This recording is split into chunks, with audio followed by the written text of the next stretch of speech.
তো শিক্ষার্থীবৃন্দ, দ্বিতীয় অংশে চলে এসেছি আমরা এমএস এক্সেলের। প্রথম অংশে আমরা বিভিন্ন ইন্টারফেসে কোথায় কি আছে এগুলো আমরা দেখেছিলাম, যেটা ওয়ার্ডের সাথে অনেকটাই মিল আছে।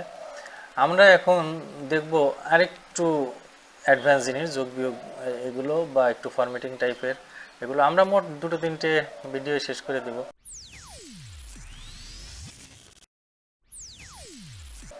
যেমন এখানে আমরা দেখতে পাচ্ছি যে একটা এক্সেল ফাইল রয়েছে। এখন আমরা চাচ্ছি যে এই যে নেম, এই যে নেম, এই কলাম আর এখানে টাকা আছে, এর মাঝখানে আর একটা সেল আনবো, একটা কলাম আনবো। কিভাবে আনবো সেটা আগে দেখে নিই। যেখানে আনতে হবে তার ডান পাশে কার্সর রাখতে হবে। যেখানে থাকলাম আমরা ডান পাশে যে কোনো জায়গায়। এই অবস্থায় আমরা হোমের ভিতরে চলে যাব, এই যে ইনসার্ট, এই ইনসার্টে গিয়ে একদম ওই যে সেই টেবিলের মতোই, কিন্তু এই যে এখানে কোনটা ক্লিক করব, বোঝাই যাচ্ছে যে এইটা, যে কলাম ইনসার্ট করব। এটাতে ক্লিক করার সাথে সাথেই কিন্তু এই যে বাম পাশে একটা কলাম চলে এসেছে। আমরা এখানে ধরো লিখলাম হচ্ছে ডেজিগনেশন, DEG লিখলাম, ডেজিগনেশন সংক্ষেপে লিখলাম। যে এই ঘরে আমরা লিখব, ধরো আমরা বিভিন্ন ডেজিগনেশন আছে না, সেগুলো লিখবো। আপাতত ধরো আমরা লিখছি স্টুডেন্ট, ধরো স্টুডেন্ট লিখলাম। স্টুডেন্ট লিখে যদি আমরা এদিকে টান দিই, আমরা এগুলো আরও শিখব। যে কোনো একটা লেখাকে এইখানে যদি আমরা আসি, তাহলে যে কালো প্লাস দেখতে পাবো, এই অবস্থায় টান দিলে কিন্তু চলে আসবে, মানে সব লেখাগুলো লেখা হয়ে যাবে। আর এই লেখাগুলো যদি মাঝখানে নিতে চাই, আমরা কি শিখছিলাম, এই যে এখানে সেন্টার দিলে মাঝখানে চলে আসবে। যাক, তাহলে আমরা দেখলাম যে কিভাবে একটা কলাম ইনসার্ট করতে হয়। এবার যে ধরো যদি রো ইনসার্ট করি, যেমন এই যে, অথবা প্রথমটা, এই যে প্রথমটা, এর উপরে একটা নতুন একটা আমরা রো ইনসার্ট করব। তাহলে কি করব, এখানে থাকা অবস্থায় একই হোমের ভিতরে এই যে ইনসার্ট, এখানে আমরা রো ইনসার্ট করব। এই যে দেখতে পাচ্ছি, এই রো দেওয়ার সাথে সাথেই এখানে কিন্তু রো ইনসার্ট হয়ে গেল। অনেক সময় দেখা যায় না যে এখানে ওই যে 1 2 3 লিখতে হয়, এরকম এরকম দেখবা যে হেডিংয়ে কিন্তু 1 2 3 4 এরকম লেখা হয়। তা ধরো আমরা ওটা লিখবো বলে ওখানে একটা ইনসার্ট করলাম। এটা একটু ছোট করে দিই, ছোট করে দিলাম, সাধারণত তাই হয়, কিন্তু যে ওই ইয়েগুলো ছোট হয়। আর এটারে মাঝখানে দিয়ে দিলাম, ব্যাস সুন্দর দেখা যাচ্ছে। এই, তাহলে আমরা কিভাবে ইনসার্ট করতে হয় নতুন কলাম নতুন সারি জেনে গেলাম। এখন এটা ধরো আমি এই কলামটা রাখবো না, তাহলে কি করব, ডিলিট করে দেব। ডিলিট করার জন্য এটা যে অবস্থায় আছে এর উপরে কার্সার রেখে এই যে ডিলিট, একই যেখানে ইনসার্ট ছিল সেখানেই। এই ডিলিটের এখানে কি ডিলিট করব আমরা, আমরা কিন্তু দেখো কলাম ডিলিট করব। সিলেক্টই করেছি কলাম, এই জন্য কলামটা আছে। এই কলাম ডিলিট করলে দেখো এটা দৌড়ে কিন্তু ডিলিট হয়ে গেল। এমনকি আমরা এই যে এখানে এই যে সারিতে আমরা লিখছিলাম, এটা ধরো আমরা রাখবো না, তাহলে এখানে থাকা অবস্থায় একই জায়গায় ডিলিট, এখানে গিয়ে এই যে ডিলিট রো, ব্যাস ওইটা চলে গেল। তার মানে আমরা শিখে গেলাম কিন্তু কিভাবে রো ডিলিট করতে হয় এবং কলাম ডিলিট করতে হয়, কলাম যোগ করতে হয়, কলাম ডিলিট করতে হয়।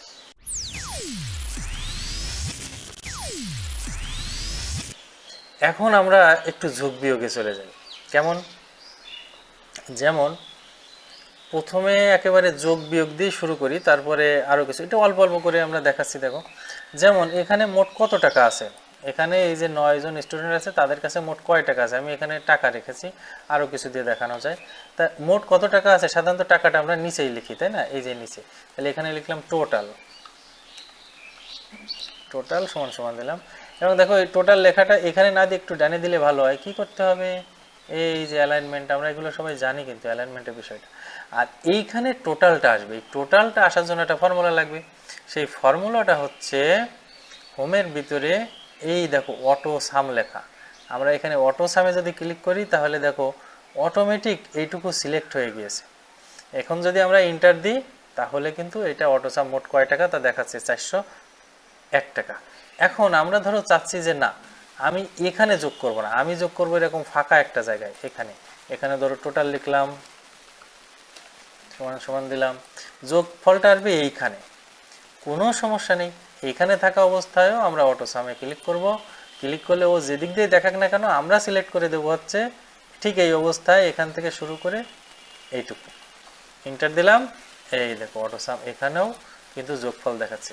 এখন এইটা অটোসাম কিন্তু একটা ফর্মুলা, দেখতেই পাচ্ছ। এই ফর্মুলাটা কি তা জানার জন্য আমি আগেই বলেছি যে সেলে থাকা অবস্থায় অ্যাড্রেস, এই ফর্মুলা বারে যদি আমরা দেখি তাহলে দেখতে পারবো যে আসলে অ্যাড্রেসটা কি, সমান সমান সাম C1 থেকে C10 C2 থেকে। তা আমরা জানি যে এই সেলের নাম হচ্ছে কিভাবে হয়, এই সি এইদিকে 2, তাহলে এই সেল থেকে শুরু করে এই সেল পর্যন্ত, এই সেলে দেখো C10, এই সেল C2 এই যে কোনায় দেখা যায়, এই সেল C10 এই যে কোনায় দেখা যায়।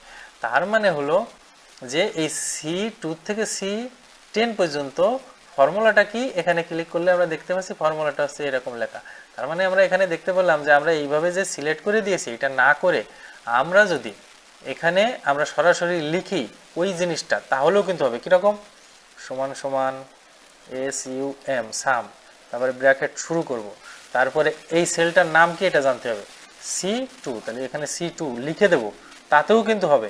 তারপরে হচ্ছে কোলন, তারপরে হচ্ছে আবারও সি, ওটা কত 10 দিলাম, ব্র্যাকেট শেষ করে এন্টার দেব, একই রেজাল্ট। তার মানে অটোসাম দিয়েও যেমন আসবে, আর আমরা স্বাভাবিকভাবে যোগ করেও দেখলাম একইভাবেই আসে। এমনকি এখন যদি তুমি চাও যে না আমি হচ্ছে যে এই সবগুলোরে যোগ করব না, এই প্রথম থেকে এই 4টারে যোগ করব, তাহলেও একই ফর্মুলা। এই যে এখানে অটোসামে ক্লিক করব, যাই দেখাক না কেন আমরা প্রথম থেকে এই 4টা দেবো। যদি মনে হয় প্রথম থেকে 4টা নাই, মাঝখানে থেকে এই 3টাকে দেবো, তাও কোনো সমস্যা নেই। দেখো ওখানে অটোমেটিক লেখা হয়ে যাচ্ছে C4 থেকে C6, এটা নিজেরা লেখাও যাবে, আবার এভাবে সিলেক্ট করে দিলেও কিন্তু হবে। এখন তোমার মনে হলো না আমি এরকম যোগ করব না, আমি যোগ করব এই যে 1 নম্বর যার নাম প্রিয়া এর সাথে এই যে দাস, এই দুইজনের যত টাকা আছে সেটা যোগ করব। তার জন্য কি করব, সমান সমান এই যে প্রিয়া তার সাথে দিব যোগ এই যে দাস, খেয়াল করে দেখো দাসের সেলটা আছে C8 আর প্রিয়ার সেল আছে C2, এই দুটো যোগ করে এন্টার দিলেই দেখো ওই দুটোকে যোগ করলে যা হয় তাই পাওয়া যাচ্ছে। তাহলে এইটা যদি যোগ হয় তাহলে এবার বিয়োগ কি হবে আমরা সবাই বুঝতে পারছি। দেখি সমান সমান, আমরা ধরো এই জামান এর থেকে বিয়োগ করব, জামানের সেলটা ক্লিক করলাম দেখো C3, বিয়োগ করব সেই অনিকের সেলটা, অনিকের সেলটা দেখো C6, তাহলে এখানে বিয়োগ দেব, তারপরে C6 লিখে দেব, অথবা এখান থেকে সিলেক্ট করে দিলেও হয়ে যাবে। এই দেখো বিয়োগ করলে যা হয়ে যায়। তাহলে এটা পেলাম আমরা কি, যোগ বিয়োগ। এবার আসি গুণ, গুণকে মাল্টিপ্লাই বলা হয় তাই না,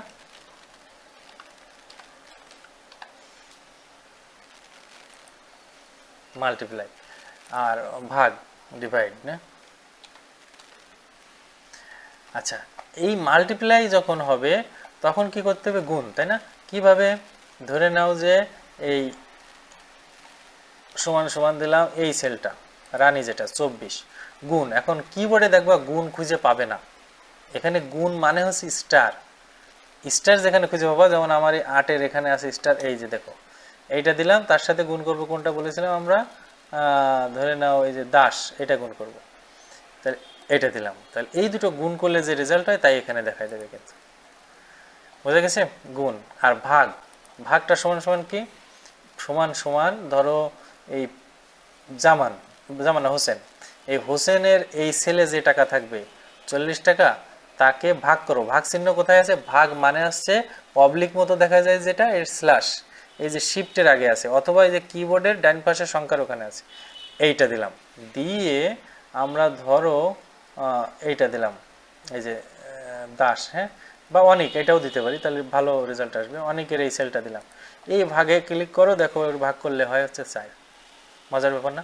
এখন মজার আরও কিছু আছে, যেমন এই যেগুলো আমরা বসেছি প্রত্যেকটা কিন্তু ফর্মুলা, খেয়াল করে দেখো এর ফর্মুলা হচ্ছে এই, এখানে ক্লিক করো ফর্মুলা, এখানে ক্লিক করো ফর্মুলা, মানে আমরাই তো করেছি এগুলো। তো মজাটা কোথায়, মজাটা হচ্ছে যে এখানে যদি আমরা এখন সংখ্যা চেঞ্জ করি, দেখবা এখানকার হিসাব নিকাশও চেঞ্জ হতে থাকবে। যেমন এই 60-এর জায়গায় ধরো আমরা দিলাম 680, খেয়াল করো এখানে যেখানে আমরা ফর্মুলা দিছিলাম, ওই দেখো চেঞ্জ হয়ে গেছে। অর্থাৎ এই সেলটা এই যেখানে 60 ছিল তার যেখানে যেখানে ছিল সব চেঞ্জ হয়ে গেছে। যেমন হোসেনের 40 টাকার জায়গায় এখানে আমরা দিয়ে দিলাম একটু বেশি পরিমাণে 6400। একটু খেয়াল করো এই হোসেন নিয়ে যেটা করা হয়েছিল তার ওখানে খেয়াল করো, এই দেখো এটা চেঞ্জ হয়েছে। যেখানে যেখানে এই অনেকের এখানে ধরো যদি আমরা চেঞ্জ করে দিই, সংখ্যা একটা বড় সংখ্যা দিই, ওই এই সেলটা নিয়ে যেখানে কাজ করা হয়েছিল যেখানে দেখো চেঞ্জ হয়েছে। এই দাসের এখানে যদি আমরা দিই চেঞ্জ করি তাহলে দেখো ওইটা নিয়ে যেখানে কাজ করেছিল সেখানে। এই জন্য এক্সেলের এগুলোকে বলা হয় ডাইনামিক, অর্থাৎ তুমি চেঞ্জ করবা, চেঞ্জ করার সাথে সাথে রেজাল্টও একইভাবে চেঞ্জ হয়ে যাবে। তাহলে যোগ বিয়োগ গুণ ভাগ ক্লিয়ার। এখন আমরা আরেকটু জিনিস দেখব,